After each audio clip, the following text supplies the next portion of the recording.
hari pertama kemarin tentang agenda Komisi 13. Saya banyak belajar dari apa yang disampaikan oleh para senior-senior di Komisi 13. Sebelum hal lain, tentu karena ini agendanya adalah tentang anggaran, kami dari fraksi PDI Perjuangan menyetujui agar bintang yang nyangkut di anggaran Komnas HAM dan Komnas Perempuan untuk segera dicabut agar bisa bekerja lebih optimal. Yang kedua adalah kami juga sepakat dengan Ibu Dewi Asmara. Terima kasih, sangat luar biasa memperjuangkan agar Satker dan anggaran Komnas HAM dan Komnas Perempuan dipisahkan supaya masing-masing memiliki kekuatan yang lebih baik begitu ke dalam maupun keluar. Yang juga tidak kalah pentingnya adalah tadi kalau menyimak apa yang disampaikan oleh senior-senior di Komisi 13, khususnya yang disampaikan oleh pimpinan Pak Sugiat, betapa pentingnya relasi antara Komnas Perempuan, Komnas HAM, dan Komisi 13 ini.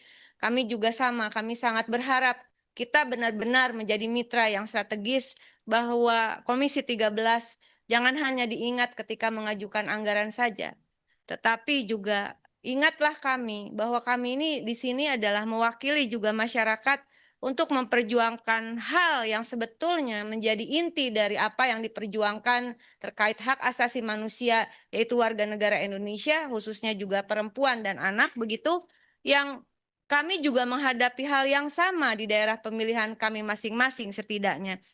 Oleh karena itu, saya sangat mendukung tadi dan mudah-mudahan juga saya bisa ikut untuk kita save, selamatkan Ibu Saudah, Nenek Saudah tadi yang disampaikan oleh Pak Jos Rizal dari Sumbar 2 fraksi PAN dan juga Pak Sadiku dari fraksi Nasdem.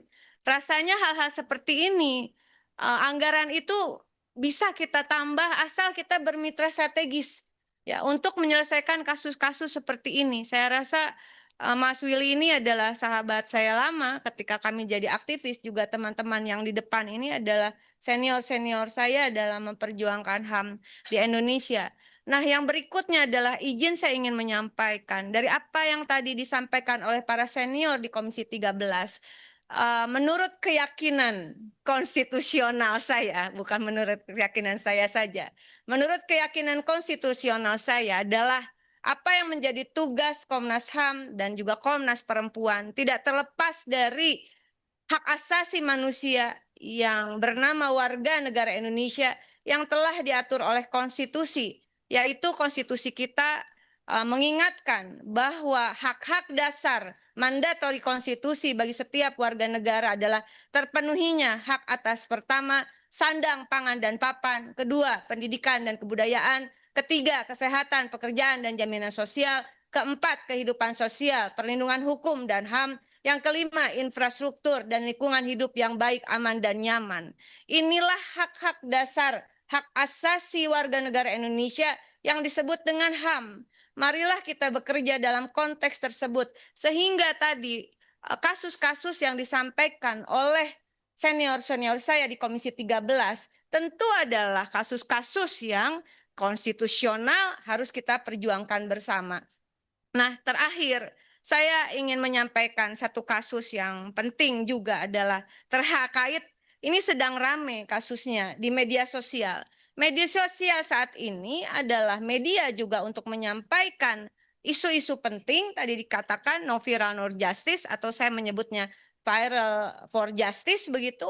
Dan di Komisi 13 ini kemarin saya sudah minta izin ketika rapat bersifat terbuka, maka saya diperkenankan juga untuk live.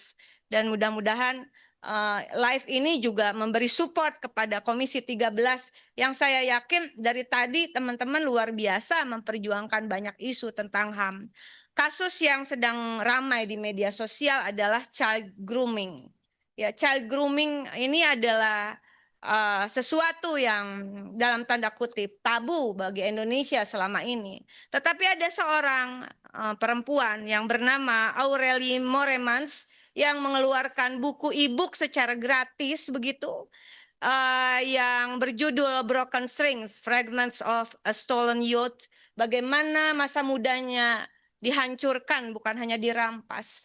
Dan ini adalah memoir yang terindikasi merupakan kisah hidup yang nyata begitu. Dan ini bisa terjadi pada siapa saja, juga kepada anak-anak kita. Ketika negara diam, ketika kita yang ada di dalam posisi harusnya bersuara, harusnya memberikan proteksi, kita diam. Saya belum mendengar ada suara dari Komnas HAM dan Komnas Perempuan secara utuh, secara serius terhadap kasus ini. Ini bukan masalah yang saya kira sudah menjadi perhatian internasional. Tadinya ada 2 buku yang versi Inggris dan juga versi Indonesia. Lalu child grooming ini bukan tindak pidana yang berdiri sendiri, melainkan modus operandi, prosesnya sistematis ketika pelaku atau groomer membangun kedekatan emosional, kepercayaan dan ketergantungan pada anak atau remaja. Tujuan akhir adalah kekerasan atau eksploitasi seksual. Maaf pimpinan, saya agak emosional ya, karena ini bisa terjadi loh pada anak-anak kita begitu, atau pada masa depan ketika kita diam. Jadi sebetulnya kasusnya banyak di Indonesia. Untung ada anak ini yang berani ngomong loh. Lalu sekarang pelakunya, indikasi, saya tidak menuduh, indikasi pelakunya ini sekarang sedang melakukan pembelaan diri begitu, dan ini rame setiap hari. Mas Willy, kalau bisa dilihat, saya kira itu terus-terusan indikasi pelaku melakukan pembelaan diri, seolah-olah normalisasi terhadap bagaimana kekerasan terhadap anak, ada pembujukan di situ, pernikahan, indikasi ada kekerasan seksual dan sebagainya yang cukup sadis saya kira. Dan dalam momen berharga ini, di hari pertama saya bertugas di Komisi 13, dengan support dari pimpinan tadi, pimpinan juga mohon dukungannya terhadap kasus ini. Apakah mungkin kita memperjuangkannya bersama? Ada yang mencoba membela, langsung diintimidasi, Ibu. Kasus ini langsung, namanya sahabat saya juga, Mbak Hesti, artis juga ya, langsung diintimidasi begitu. Dan tidak ada satupun negara yang kemudian saat ini, saya kira, untuk bersuara. Oleh karena itu, berpijak karena negara hukum, ada Undang-Undang Perlindungan Anak, ada Undang-Undang Penghapusan Kekerasan Seksual. Ini ketuanya adalah Mas Willy. Waktu itu saya inisiator, tapi bisa gol itu karena ketuanya adalah Mas Willy saat itu di Balik. Terima kasih Mas Willy.